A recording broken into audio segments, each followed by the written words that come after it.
Hey, everybody. Welcome to tonight's Late Night Happy Hour. Brian Kamenetzky and Andy Kamenetzky. It is Friday night. Another just raucous Friday in America. We all stay home and party in our houses. Hey, you say that now, but it's Friday, Brian. Hey, Friday. I will never get tired of these. Oh my God. We talked about this last night with Grant Goldberg. If you haven't seen or heard that show, you can find it on our YouTube channel. You can subscribe to the Late Night Happy Hour podcast. You can scroll through our Twitter feed if you've got a little more time to kill. However you want to do this, but that's actually one of the things that we got into is just the Bernie memes keep coming and they do not get old at all. I love them. I absolutely do not get sick of them. You can just inject Bernie into my veins and I will never say enough. It's so much fun. It's delightful. It's so frivolous and delightful and fun. And we don't get a lot of that. So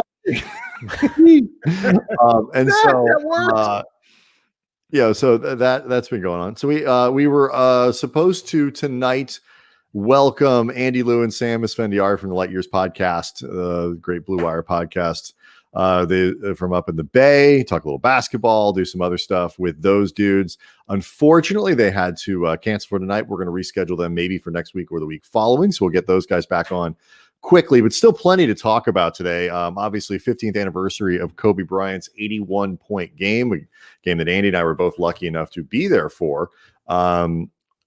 So much great stuff that was put out today in honor of that. And of course, Tuesday, I believe it is Tuesday, is the 1 year anniversary. 26th is the 1 year anniversary of the crash.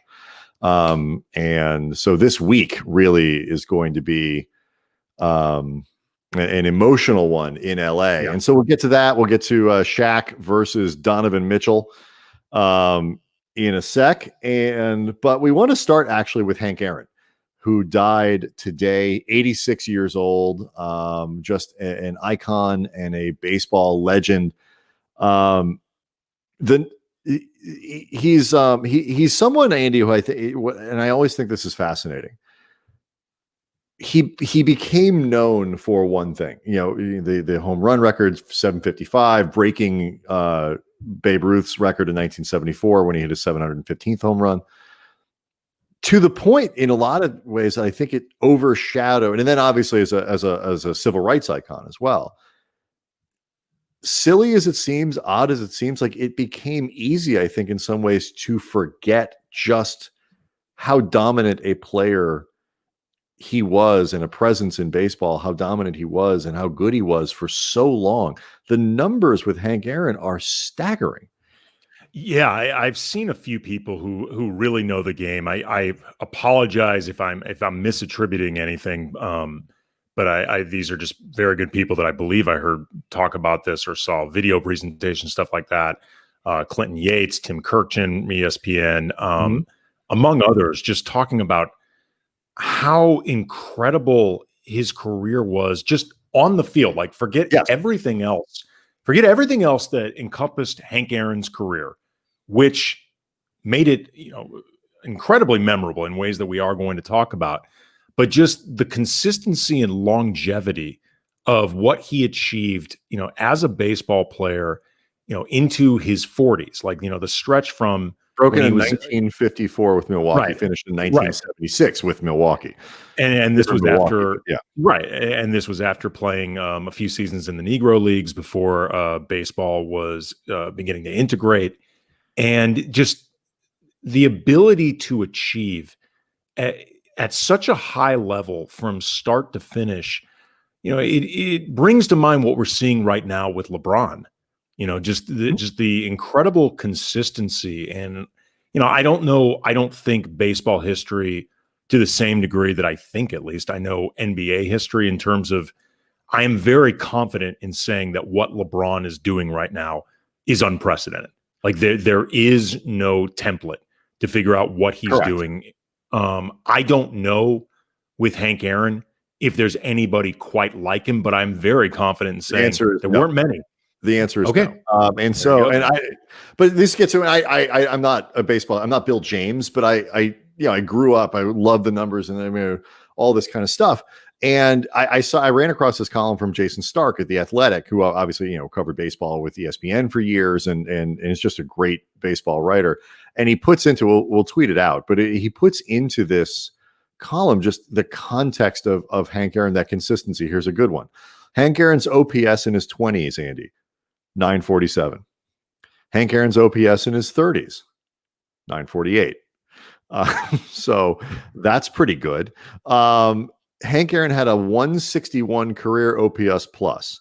That is staggeringly good. Mike Trout, who is incredibly talented, considered widely to be the best hitter in baseball, maybe even the best player, has had one season like that. That was Hank Aaron's average over 20 seasons between 1955 and 1974. Here's a number that I find completely staggering. Andy, do you want to guess the amount of times in his entire career that Hank Aaron had a season in which he struck out 100 times? Zero times did Hank Aaron strike out. 23 straight seasons with under 100 strikeouts and over 300 plate appearances.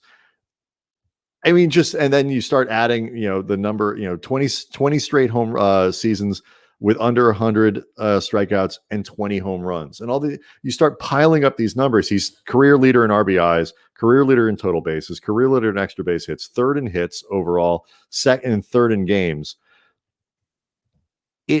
And because he was so dominant and what this individual moment of him breaking the record of Babe Ruth was so important, you forget this stuff. I mean, everybody knows Hank Aaron's good.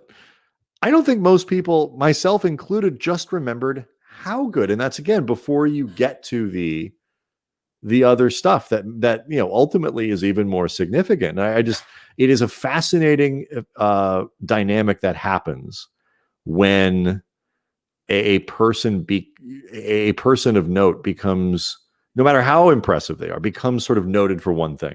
Well, especially too, because everything that surrounded that one thing, like it's not simply that he broke one of the biggest records in baseball, and baseball is the sport that by far cares the most about its records. And those records have been documented and lionized really longer than any other sport, and has more of a tradition built in to American sports culture, just because baseball has, I think, the longest legacy of any organized sport, if nothing else, or any team sport, if nothing else. But really, I think if you look at America as a sports country, on balance, baseball has really dominated. So that record in particular has meant so much, but also you take into account the context of breaking that record and what it meant in terms of the issues of race in this country, and the hero that he became for it, but also the villain for a lot of people that he became, and the backlash that he suffered, and the death threats. And I mean, he would be getting letters sent to his house. Yeah, he kept them all. He kept them all. And these letters were filled with the most vile things you can possibly imagine, beyond just wishing, beyond just threatening death, just the entire, everything being said to him. And then, there comes the moment where he actually breaks the record. And even then, we're going to get into this because I know you have the moment queued up. Yep. Even that moment is a reminder of the tension that he was dealing with upon finally breaking that record. Like we'll talk about this, but it's something that, watching it now, still actually makes me tense on behalf of Hank Aaron watching it.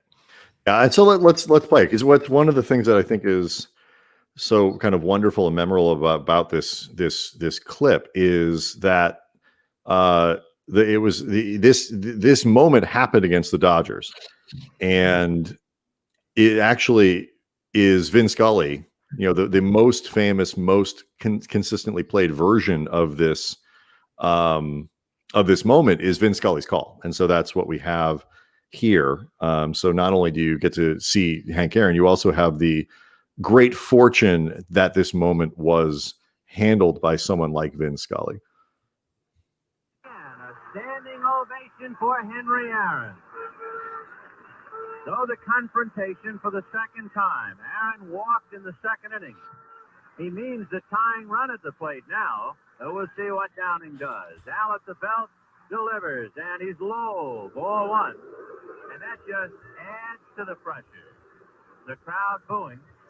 Downing has to ignore the sound effects and stay a professional and pitch his game. 1 ball and no strikes. Aaron waiting. The outfield deep and straight away. Fastball is a high drive into deep left center field. Buckner goes back to the fence. It is gone.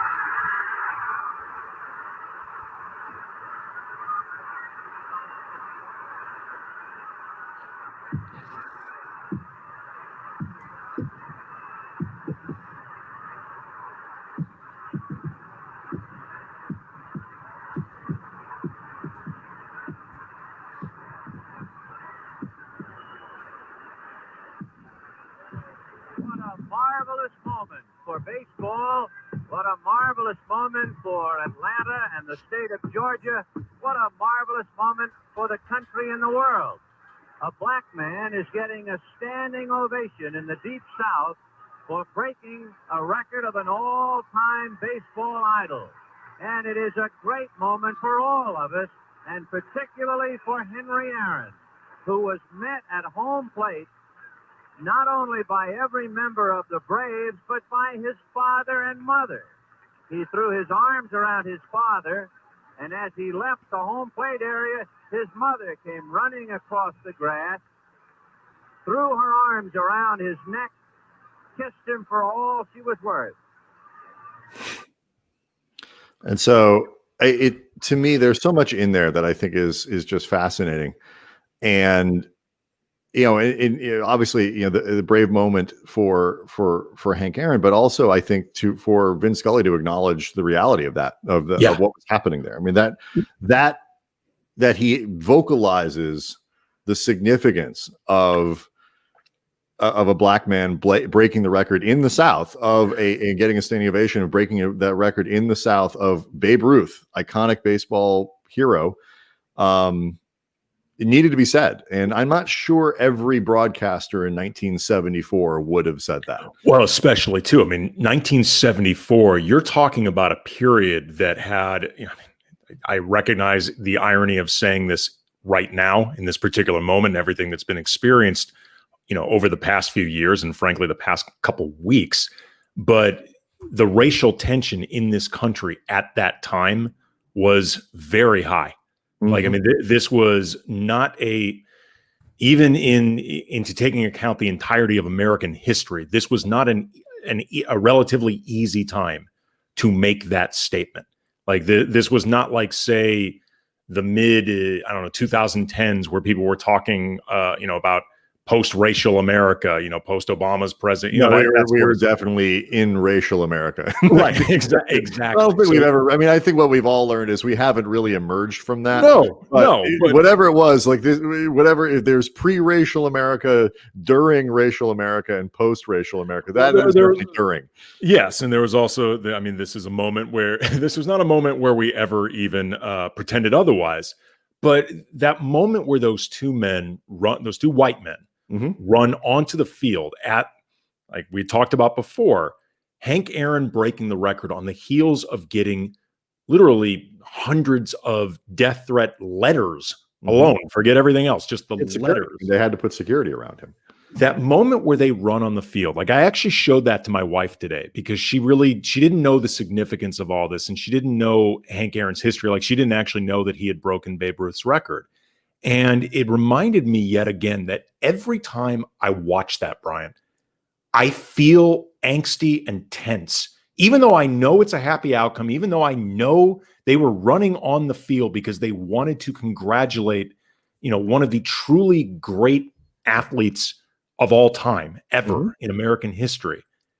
I still get this sense of fear and dread because you know what's going through Hank Aaron's head he's at this moment when it's happened. He talked about it. It was terrifying. He had no idea why those people were there and what they were planning to do. And that's why he, so obviously, shrugged, because he was, it was frightened. It was, and those guys, I think they've talked about it. The men who ran on the field. First of all, how the hell do you let that happen? But second of all, with all that security, you had one job, Redcoats. I mean, come on. The Staples Center Redcoats would never have allowed that to happen. Post-game chat, it looked like Bruce Jenner running out there. I mean, like everyone a little bit back then. But like it's that is true. Everybody in the 70s looked like Bruce Jenner. It's like, if you happen to be good looking enough, you look like Bruce Jenner. It's one of those things where they didn't understand why that, I don't think they thought about, like, let's run up and congratulate him, like, people, why that could be terrifying. And it speaks to so many of the issues that we talk about now in terms of privilege and understanding and all those moments where people learn to understand the impact that they have. It's, we just went through Martin Luther King Day this week. We had that. It was this week or last week. I apologize for losing track of my dates. But one of the things that I think that we are more consistently reminded of now, properly, is that while today we all look back at Martin Luther King Jr. and say, recognize who he was and how significant and how meaningful and how brave, all of these things, line up every adjective and superlative and things that he deserves. He was, at the time, hated by so many people. He was one of the most disliked human beings in America. I mean, getting assassinated is a pretty good clue of that. Statistically speaking, it wasn't like a lone gunman took down America's most popular man. Like, he was reviled in many circles. And Muhammad Ali, who we look back, Muhammad Ali, who we look at now as an icon, as who became beloved at the time when he was doing the things that we love him for today, was reviled. Well, the commonality, I mean, you were talking about the way just, a lot of American citizens felt about either Hank Aaron breaking that record, or Muhammad Ali, or Martin Luther King, various civil rights activists that we've seen, whether in sports, outside of sports, but specifically Ali and Hank Aaron. Ali and Martin Luther King Jr. Forget just how a lot of Americans felt about them. The government did not like them. Correct. Our government was not supportive of either one. Our government was hostile towards both of them. And so it's just, they become, after a while, avatars. They become avatars for what makes white people comfortable talking about race and talking about some idea of racial harmony, as if everybody always appreciated at the time Martin Luther King's nonviolent stance towards protest. Right. It's that was celebrated in the moment. It was not. But all kinds of things. You pick and choose your words to quote from Martin Luther King, and or Muhammad Ali. All these things happen, and so I think it's just, to me, the significance of today was obviously, in the times that we're in, remembering how impactful he was as a person. And those things are incredibly important, but it was also a reminder of, like, God damn, he was good at baseball. Yeah. Like, really excellent, amazing at baseball in ways that just go beyond Hammer and Hank, the home run guy. Like, as Jason Stark again pointed out in this column, had Hank Aaron never hit a home run, like not once in the 20 something years that he played, he still would have had 3,000 hits.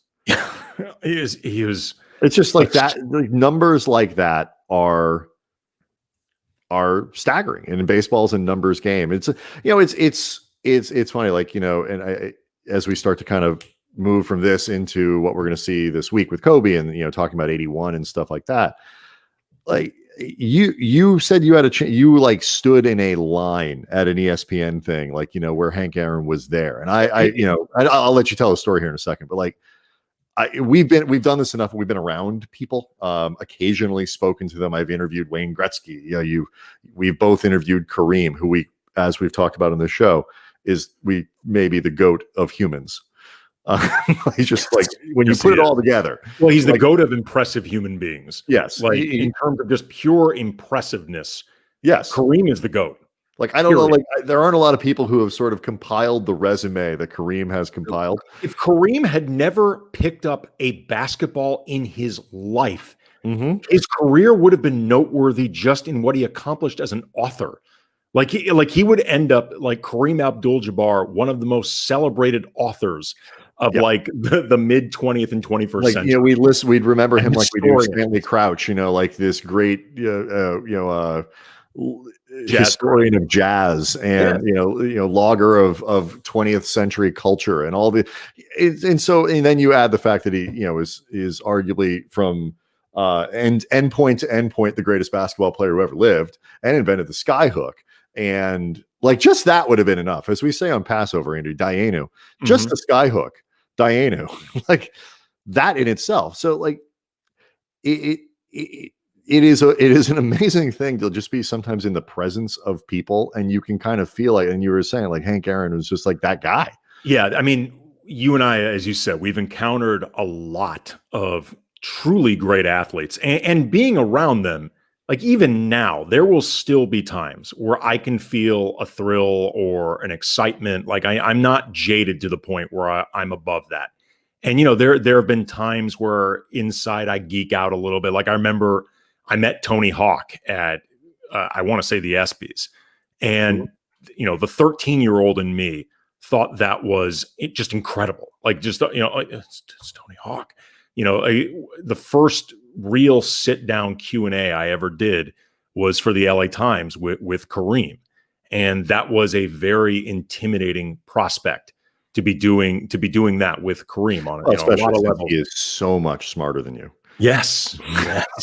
He is. I mean, just so much smarter. But there have only been 2 times that I recall, by virtue of doing this job, where I've ever been in the vicinity of an athlete where I've been so overwhelmed, like just so overwhelmed at the idea of, oh my God, that's blank. And he is within handshaking distance of me. He is talking and I can hear him. I could start a conversation with him potentially that close, that it was overwhelming to the point of paralysis. And one of them was Muhammad Ali. I was in the red carpet for the ESPYs doing the press thing, and he was talking to the reporter next to me. And I had requested him and didn't end up getting him. And in the end, I decided it's actually for the best that I didn't, because I'm not actually sure I would have been able to get anything out. Oh, like, hi, Mr. Ali. I mean, really, I was staggered at the idea of I'm standing next to fucking Muhammad Ali. And the other time, I don't remember the exact event. I want to say it was something ESPN, but I was in a room where Hank Aaron was pretty close to me. And that's the only other time I remember just being like, Jesus, that's Hank Aaron. Like knowing the magnitude of Hank Aaron's career and all the different reasons that it mattered. Being that close to somebody like that was legitimately jaw-dropping for me, like that, like really to the point of I'm not sure what I would have done had I even had the opportunity to talk to either of them. Like those are the only 2 guys that I can ever recall feeling like that in terms of, and again, we have met a lot. Yeah, we have. And great athletes. It's one of the cool things about this job, but like it's one reason that I had an enormous amount of respect. And there was tremendous theater with Kobe Bryant, and it was very self-aware in a lot of places. There was a lot of mythology made. We saw all kinds of stuff we've talked about, but one of the many things about him were very genuine. And one of them was the notion of, I'm going to play if I can play, because this may be the one time that anybody ever gets to see me. And most people again, we're lucky. We this is what we do for a living. We get to sometimes physically meet people. For a lot of people, going to see Clayton Kershaw, going to see Kobe Bryant, Michael Jordan, whoever it might be, if you get that opportunity, is your kind of encounter with that kind of celebrity. And Kobe took that incredibly seriously. LeBron takes that incredibly seriously. The idea that these people this might be their only chance. And I tell people all the time, like, Laker games are really fucking expensive. I get it. Save up, go see LeBron. Go see Clayton Kershaw pitch. Even now, he's not quite what he was, obviously, but you want to be able to say, and to your kids and bring them along with you, like, so your kids can grow up and say, yeah, I saw that guy. I saw him play. I saw him pitch. I saw, because if your kids grow up sports fans, or even if they don't, like, the ability to see great. I mean, many of these guys understand the impact that they have. They understand the impact that a handshake has, a photo, whatever it might be. And that is so difficult to do when everyone, well-meaning, everyone wants to, hey, can I shake? I just want to shake your hand. And it doesn't, when one person wants to shake your hand or say something nice to you, it doesn't seem like a big deal until you realize that the world has like billions of people in it, and they all want to do the same thing. And so to be able to have the awareness of what your presence and what a handshake or an acknowledgement does for quote unquote normal, regular people, it's an admirable thing. That's my rant. We don't give these guys enough credit for that. It's not even just the superstars. It's the regular guy who plays in the NBA kind of thing. You know what? I don't even care. Before we go to 81, that reminds me of a great story that Troy Daniels told me last year with the Lakers. I wrote a piece about how Quinn Cook and Jared Dudley did a really good job during the season of just staying ready and the power of professionalism. And Troy Daniels told me how his pregame warmups, which are actually pretty fun to watch with a lot of players, like, guy like Steph, if you're ever going to a Lakers Warriors game, Clippers Warriors game, whatever city you're in, and you get the opportunity to get there early, because watching Steph warm up in and of itself is worth the price of admission. I said that about Nash too. Yeah, Nash was the same way. But Troy Daniels told me that, as somebody that knew he more likely than not was not going to be playing, with the Lakers, but, over the course of his career, he's been like, a 10th or 11th man. He used to treat his warm-ups as basically a show that he was putting on for fans. Like, he's like, those people are there. They're watching this essentially pregame thing, this pregame ritual, these pregame workouts. I'm going to put on a show for them. Like, I consider that part of my job.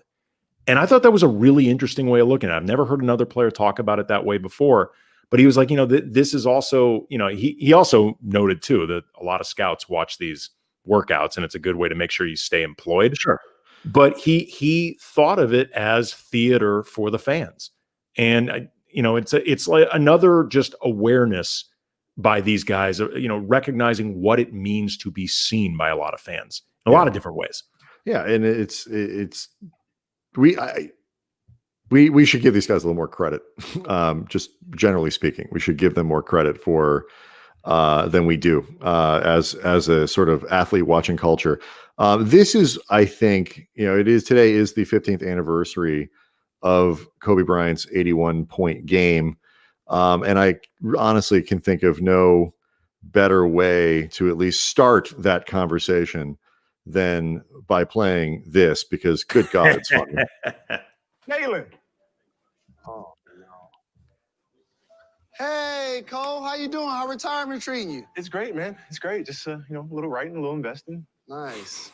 So I don't know if you saw the thing on Twitter about your statue. I don't pay attention to that stuff. Yeah, I figured that. Me either. A drink, Mr. Bryant? Yeah, I'll have a vodka martini. How many olives would you like? 81.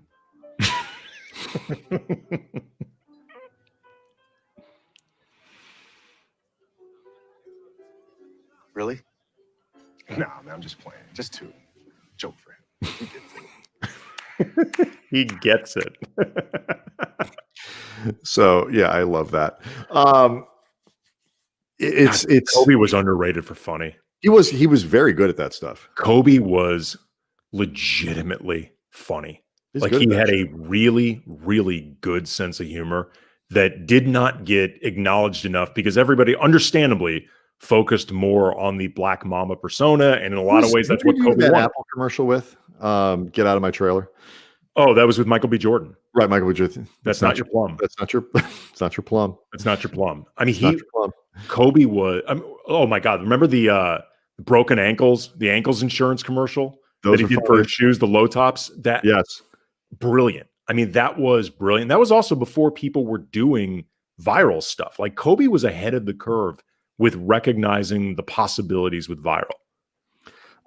Yeah, completely. And so it's one of these sort of weird kind of fate twisty sort of things that 81, which is this one of the more significant moments in basketball history. Forget just Kobe's life and history.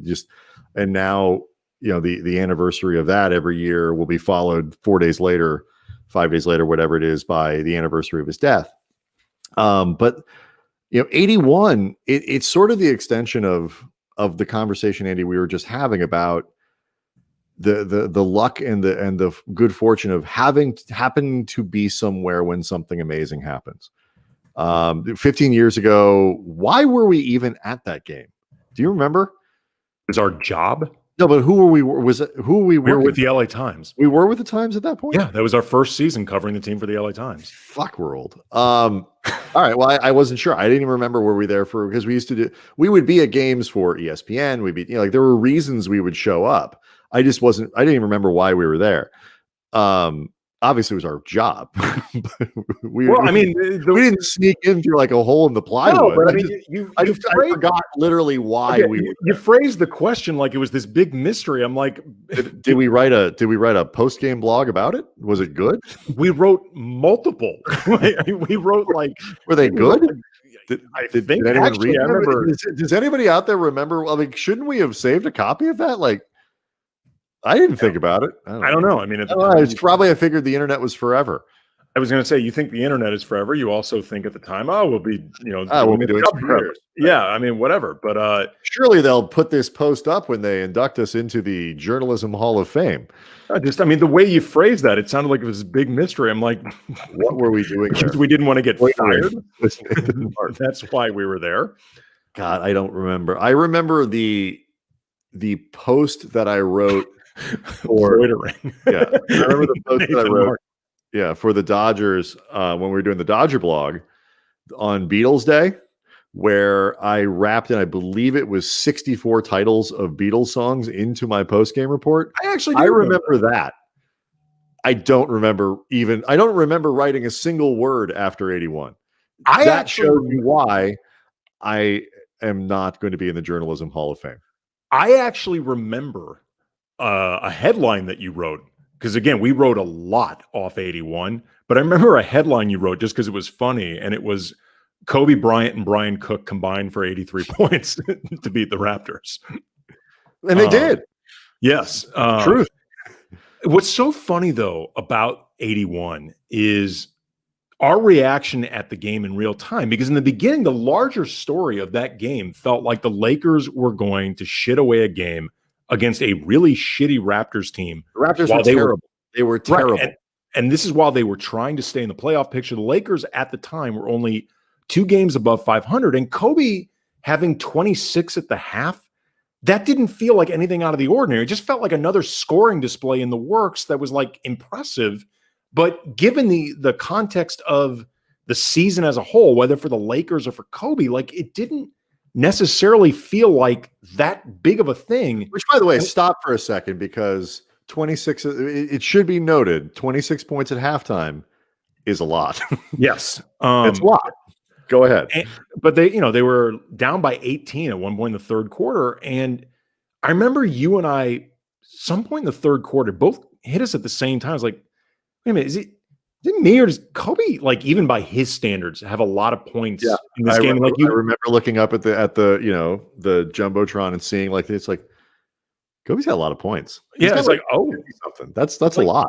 It's a weird thing to say, but he scored so much then that it was easy to lose track of his points because they just sort of like blended in together. It became this blur of basketball. You weren't. It was what do they call that in magician talk? The prestige or whatever. Like you were watching the wrong thing because you were watching the score of the game going, they're going to lose this stupid game. Like the Lakers are going to lose to the Raptors and miss the playoffs. And Smush Parker is going to be, angry or whatever. But like, wrong era. But you get my point. Like, no, it is the correct era. Yeah, you're right.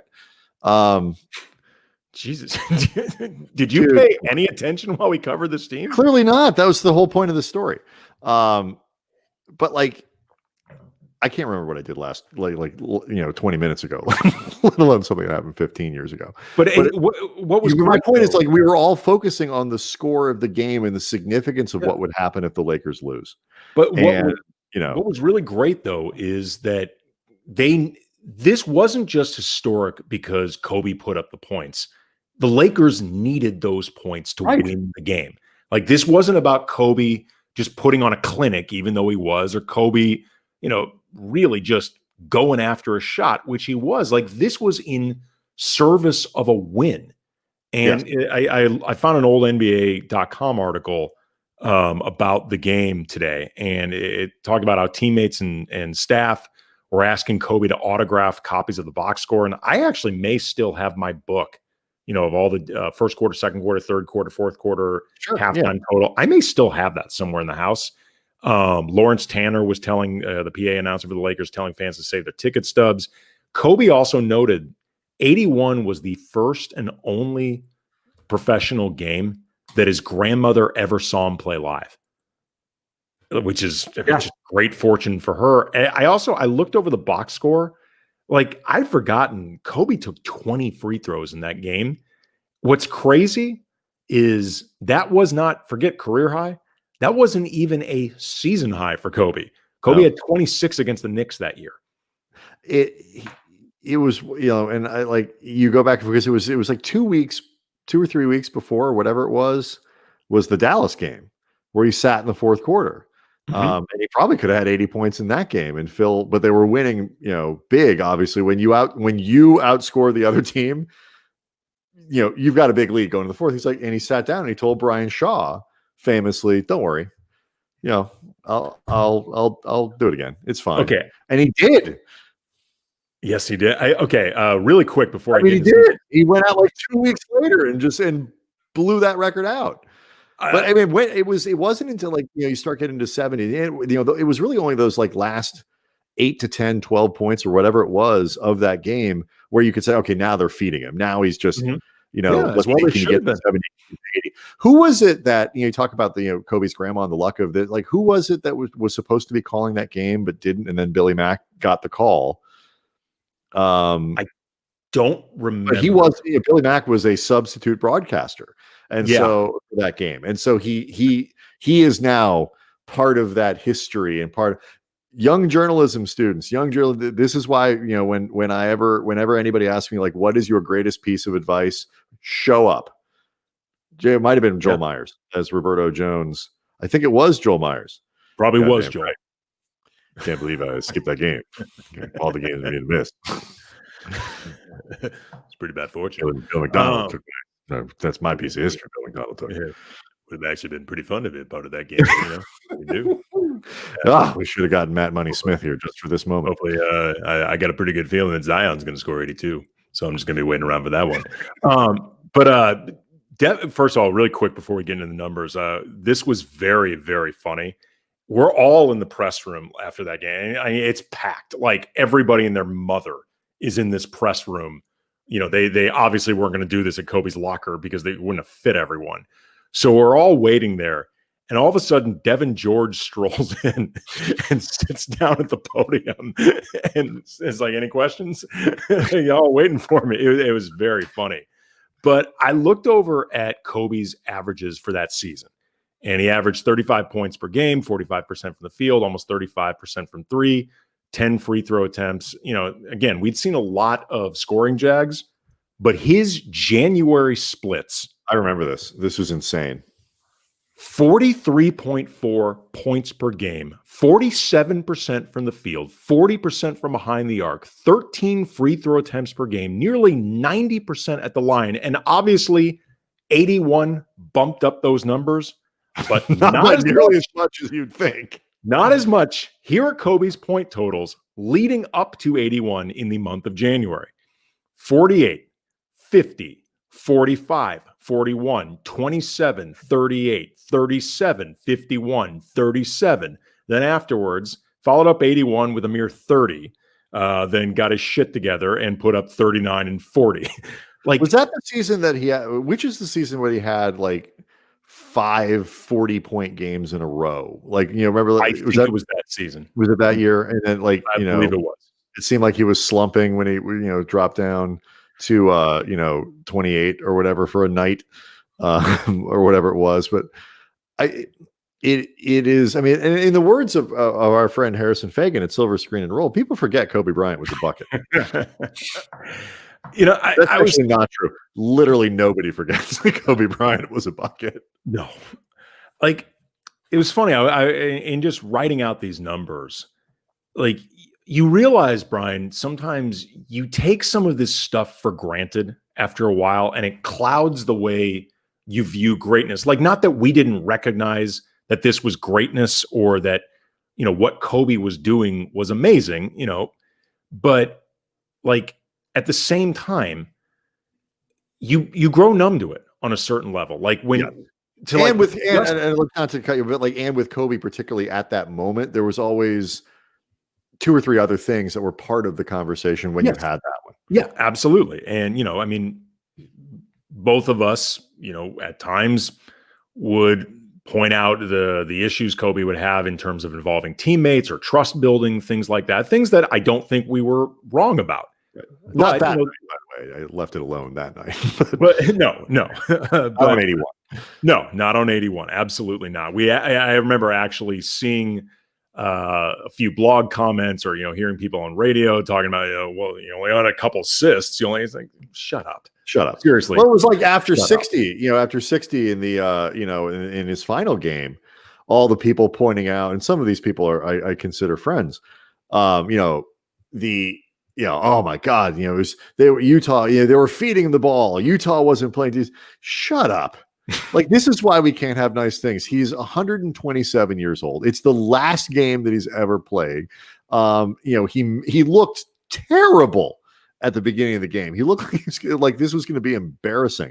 And he puts up 60 points. Shut up. Yeah. Enjoy it. Who cares if it was theater? If it was WWE and scripted, he still hit the shots. Yeah. Leave him alone empty on a gym. When a magnetic ball. 3-pointers. Shut up. Enjoy. This is why we can't have nice things. But it takes on an air of normalcy when you're watching this. And even when you're aware that it's not normal, it's human nature. And in 2006, neither one of us had an MVP vote. Neither one of us still do, for that matter. But I remember I wrote it. That's not, I was about to say, that is not exclusive to 2006. That is something that's happened every year ever. Yeah, it is exclusive. It is exclusive till the end of time. Right. That wasn't a new thing. But I remember I wrote a piece for the LA Times about how if I had had an MVP vote, Kobe would have been number 2 for me. Even though I wrote and said this, he is a perfectly legitimate, great candidate for number 1. I'm not going to argue with anybody if they say Kobe should win it. And I even said I debated Kobe pretty heavily. In the end, I ended up choosing Elton Brand. And my reason was he felt more singular to me as a two-way big man playing the way he did on a very good team at a really high level. And Elton Brand was really good. Really good that year. And there were so many more guards or wings performing at a high level than 4s and 5. It made Elton Brand feel more value to me in terms of rarity. And I wasn't trying to be a contrarian. This was just how I decided it. And then looking back on it, honestly, I overthought it. Kobe was the obvious choice. I mean, he really was. And that it happens. I think where you. It wasn't like, you know, one of the there were people. It wasn't haterade. It's just you're looking. No. You're trying to. Okay, well, you're, and it's not even contrarianism in the sense of like everybody is zigging. I'm going to zag because that's what I do. It's like you want to think about these things. I mean, you know, is there something that I'm missing? And all that. But you're right. Sometimes in hindsight, it's just like, no, that was an easy one. The Roberto Jones points this out in the chat, and this is actually the bigger outrage. Kobe was only 4th in MVP voting that year. Not only that, there were some people that left Kobe off their ballot. That's like, you should lose your privileges for that, because either you're not taking this seriously, you did not watch any games, or you just personally dislike Kobe to the point where you can't do your job. Like, if you want to say that year that you thought Elton Brand or Steve Nash, Dwayne Wade, whoever was better, that Iverson, better that year, okay. I mean, like, that's fine. You cannot make an argument that Kobe was not one of the top 5 most valuable players that season. Like, you can't. Even Andy Kamenetzky, even noted Kobe Bryant hater Andy Kamenetzky. Well, I actually wrote a piece about that when the voting came out. I was like, the hell, people. Like, I mean, are you kidding me?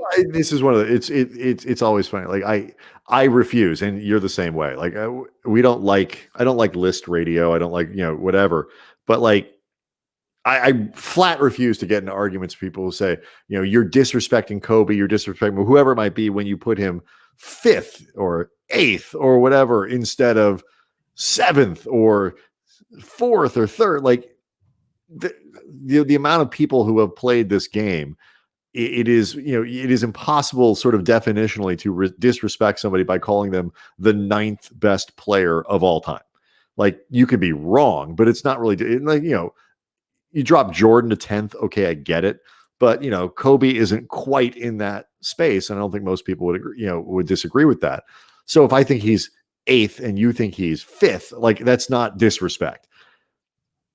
Leaving him off the ballot's disrespectful. Like, just flat out not. If you put Kobe 24th, 28th, like, that's genuinely disrespectful of the guy's legacy. So it's like, you know, but yeah, sometimes it just gets too complicated and we get too involved in these standards of best player on the best team, or like Kobe's team didn't win enough or whatever it might be. I remember when Matt Kemp didn't beat Ryan Braun, steroid cheating Ryan Braun, as it turned out, for MVP that year. One of the things that people always asked was, well, what did he do to help his team win?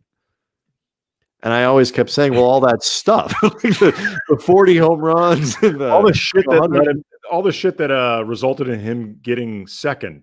Right. Like all the, you know, the 40 home runs and this and that. And, you know, in baseball, it's like you're even at an even greater disadvantage. It's like, it's not like Matt Kemp was offered the opportunity to have 3 extra at bats every game and declined. He's like, no, I'm good. They're fine. I'm not doing that. And so, you know, you go back and you ask, well, what did Kobe do to help his team win or make them better? Well, what were the numbers, Andy? 35 points a game, like that, to begin. I mean, that's a start. I mean, who else was on that team? Lamar Odom, who played well. Good. Smush Parker, Kwame Brown, Luke Walton. That's not a good basketball. Devin George, Sasha Vujicic, Chris Mim, briefly Jim Jackson. That's not a good team. I don't think Brian Cook. I don't think I'm leaving out anybody that you look at and say, well, Kobe had that guy to help him. Tony Bobbitt. Tony Bobbitt, I think, was the year before. I think Roney was on the team. Oh, there you go. See? That was his rookie year. Our boy Von Wafer was on that team. But yeah, I mean, it's not a stellar group. Bynum, Devin Green, like, not a stellar group. It was not a good team. You know, and it's basketball is hard because it is a legitimate thing to sort of put up empty numbers. The empty numbers thing in basketball is real. Like on a crappy team, someone is going to get enough shots to average 20 points a game. Like, that's just how the world works. but that doesn't, but at some point you have to put that away. And just be like, what the hell else was the guy supposed to do? And just acknowledge singularity in achievement that, even if it's not tied to the team, is sort of so overwhelming that it should count for something. I get it. Basketball is hard. We have certain standards or whatever, but in hindsight, it feels like a miss. It was probably your non-voting, but still very influential opinion making about Elton Brand that kept Kobe from winning. Probably, yes. My non-vote is what this was my fault. It was. But yeah, I mean, again, it was one of those things where it wasn't trying to be contrarian, wasn't trying to make it seem like I wasn't a Laker homer or too close to it, wasn't trying to keep Kobe from it. I think I just overthought it. And again, Elton Brand was really, really good that year. Looking back on it, and it didn't even take me that long to realize it, the obvious choice was Kobe. And, overthought it. He should have won that year, but it's a reminder just thinking about 81 and thinking about that season and thinking, I remember I wrote a piece. It's my favorite piece that I ever wrote about Kobe. And I wrote it because it's a piece. It wasn't a story. It was a piece. Yeah. After he won the 5th championship, about how there was so much time that had been devoted scrutinizing Kobe's career. Whether scrutinizing him versus MJ, scrutinizing him versus Magic, LeBron, all the comparison games, you were spending so much time scrutinizing it that you risked missing the damn thing and missing everything that it signified. Yes. And, it reminded me of that line in Ferris Bueller, life moves pretty quickly. If you don't stop and look around every once in a while, you're going to miss it. And that's how I felt about Kobe's career after that 5th championship. Sometimes you just got to watch what's in front of you and drink it in. I'm at a point in my career where we mentioned this last night with Grant. It was early in the week. I forget what it was, but I am over rooting for, not rooting for, but that part of you that wants to see the train wreck, the part of it, because it's easy. It creates content, badness, conflict, failure. These are things that create content in ways that, quite frankly, often achievement doesn't. And one of my favorite things about last year's title for the Lakers was that it was Anthony Davis who arrived in LA, wanted the sort of heat that comes with playing with the Lakers, and wanted to be held to a standard that comes with being the guy who helps lead the Lakers to a championship and all that, gets to the playoffs and actually not only meets expectations, but in some ways maybe even exceeds them. He rises to this occasion and helps the Lakers win a title. That's a great story. That is, to me, I mean, would there have been interesting content to write had Davis flamed out in the playoffs? Absolutely. Would it have made the beginning of this season more interesting in some ways? No question. I get it, but I don't want to see that. I don't. I want to see Anthony Davis succeed. I want to see Donovan Mitchell and Jamal Murray just throw haymakers at each other of greatness. I want all of the stars to play well in the postseason. I wanted Kershaw to pitch well. I want all these guys, even though the Kershaw story, that picture of him in Washington, it's incredibly compelling content, so to speak. But I don't want that. Okay. Well, okay. Speaking of the idea of that is exactly what I'm saying. You are the anti-Skip Bayless. I'm not here for that. Speaking of wanting to see greatness on the basketball court and wanting to appreciate what we see, let's say we talk a little bit about Shaq and Spider Mitchell. Let's do that. Hold on one second. I'm really wearing out the share screen button tonight. This show has gotten very high tech. So if you missed it last night, Donovan Mitchell goes off, I believe, for 36 for the Jazz, who are playing incredibly well.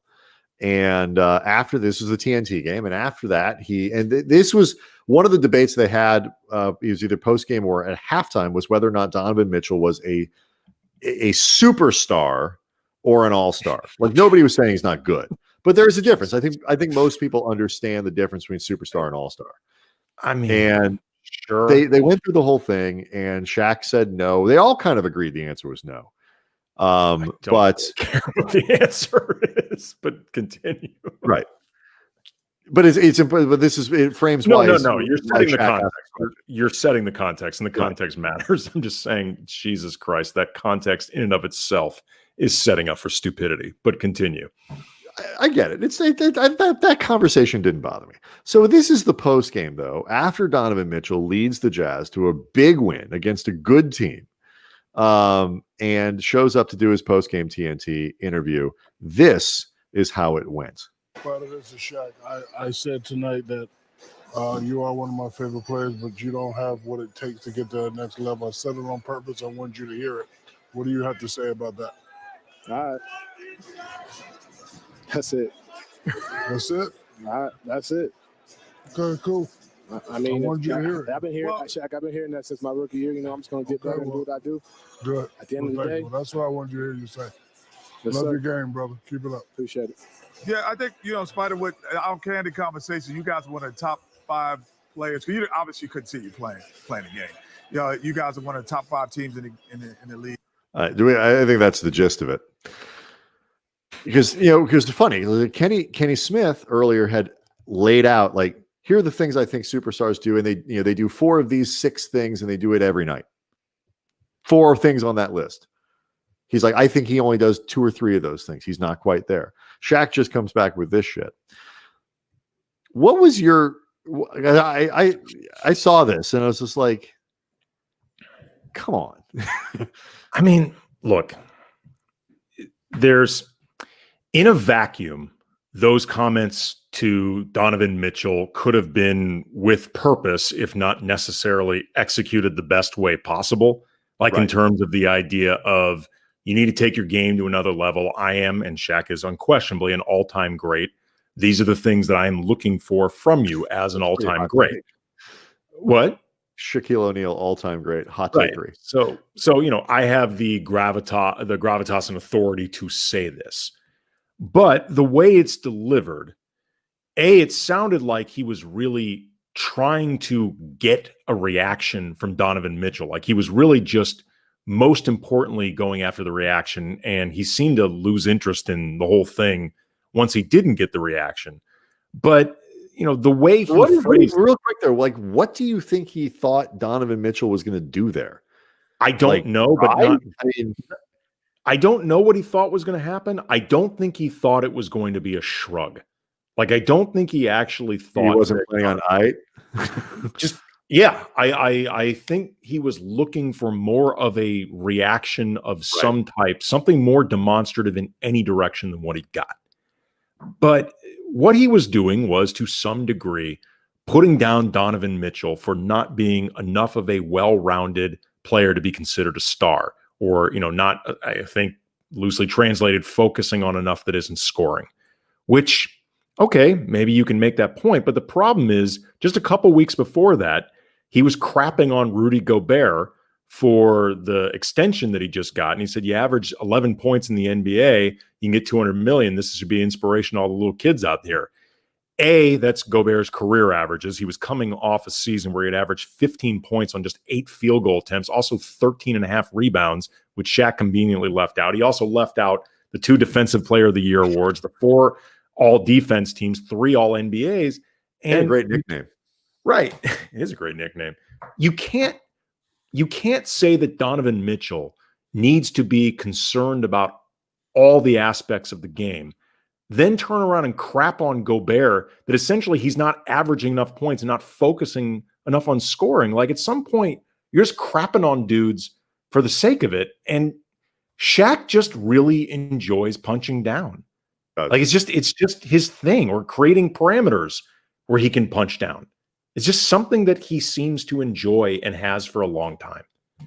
And what this has become, and I didn't watch that going. because there's been a long running NBA Twitter debate about the broadcast teams and whether or not the NBA has the right people. The people get really annoyed by some of the stuff that goes on the inside the NBA crew on TNT, who are, it should be noted, wildly popular. That show is still extremely, extremely popular. Or the lead broadcast team for ESPN with like Jeff Van Gundy and Mark Jackson, and as to whether or not they spend too much time criticizing the on-court product. Basically, this isn't the right way to play basketball, which is not necessarily the best way to sell the product to people who are watching. It's zigging when most people would zag. It's not how I would do it. Like, I didn't see this Shaq moment as that. I saw it much more like you kind of saw it, where it's like, this is Shaq being Shaq and punching down at a guy more than like the NBA crapping on its product. But like this just sort of this like pseudo like puppet master moment where I'm gonna be the guy who motivates Donovan Mitchell and turns him into the superstar he's supposed to be. I don't necessarily think he was doing that with Dwight. I think he was just fucking with him because he knew he could. But like he ruined that season for the Lakers when he told Dwight Howard that real centers don't do pick and rolls, they post up, and he knew that Dwight would listen to him, and he basically fucked the Lakers that year.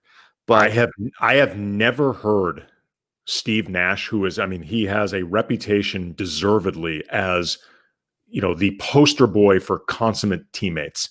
Like, yes. It is hard to find people who criticize their time with Steve Nash as a teammate because he just did a bad job at it. Like, you're not going to find a lot of people. Anybody. No.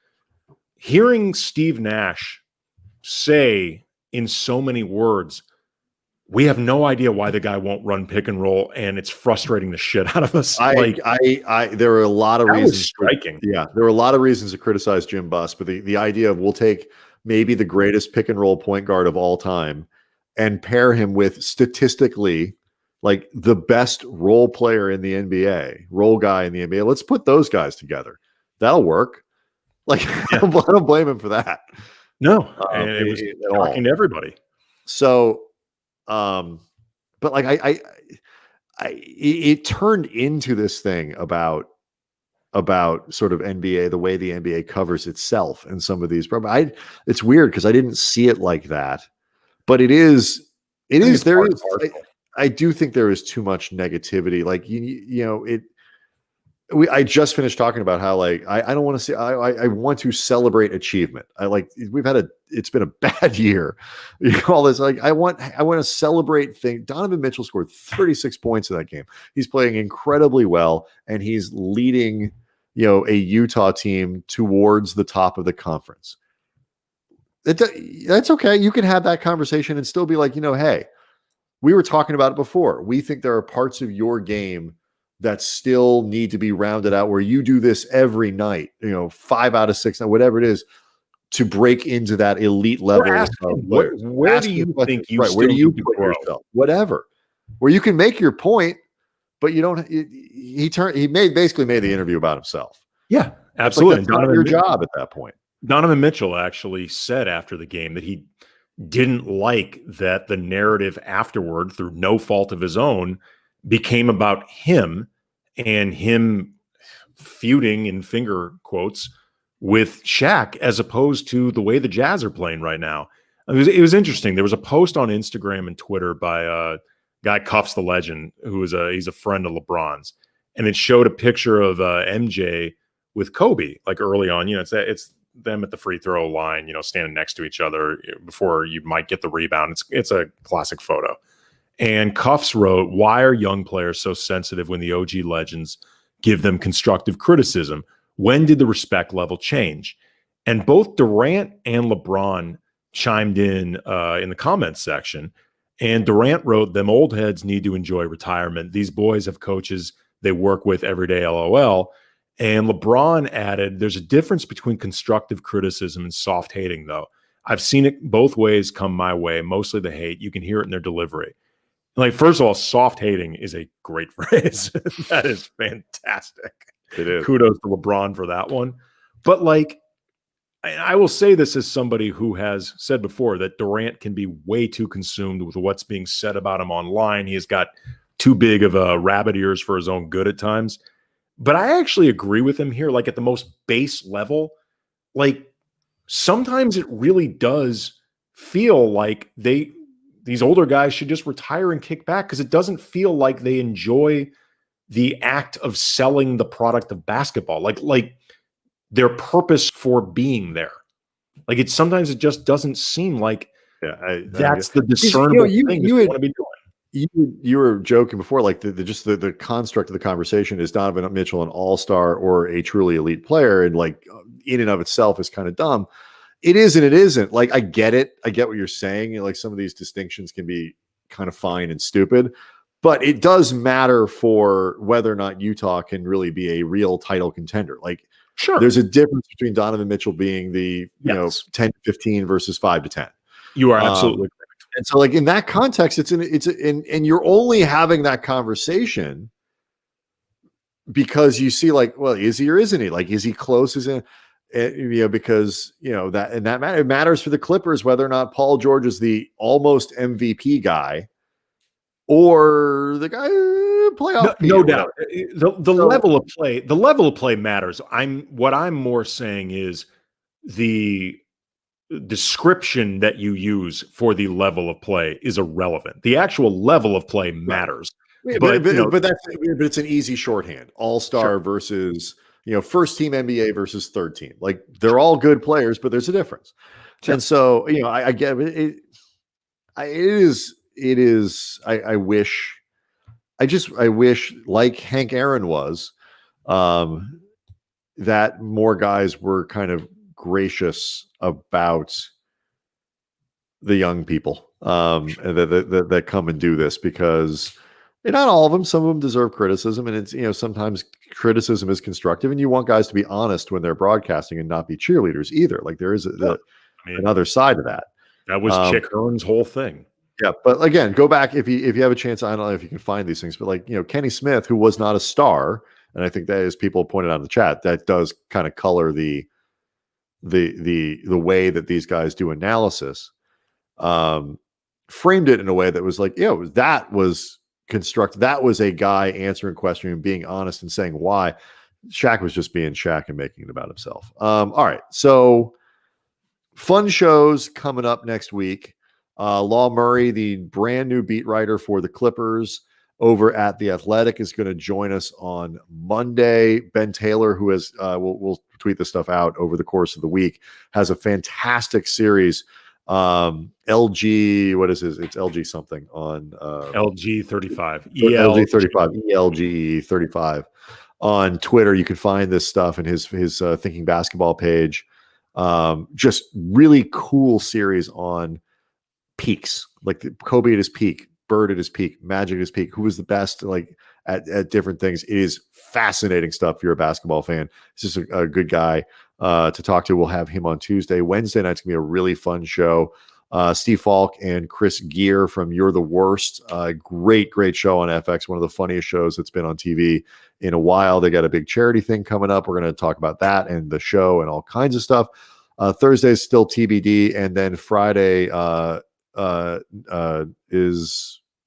Nikias Duncan. Yes. From Basketball News. Great young writer. He's going to join us on Friday. So big week for hoops, big week for entertainment, big week for the late night happy hour, Andy. Yeah, see absolutely. Everybody. Make sure you're subscribing everywhere that you can find the show. Make sure you are subscribing to the Land O'Lakers podcast as well. See everyone soon. Donk, you need a line.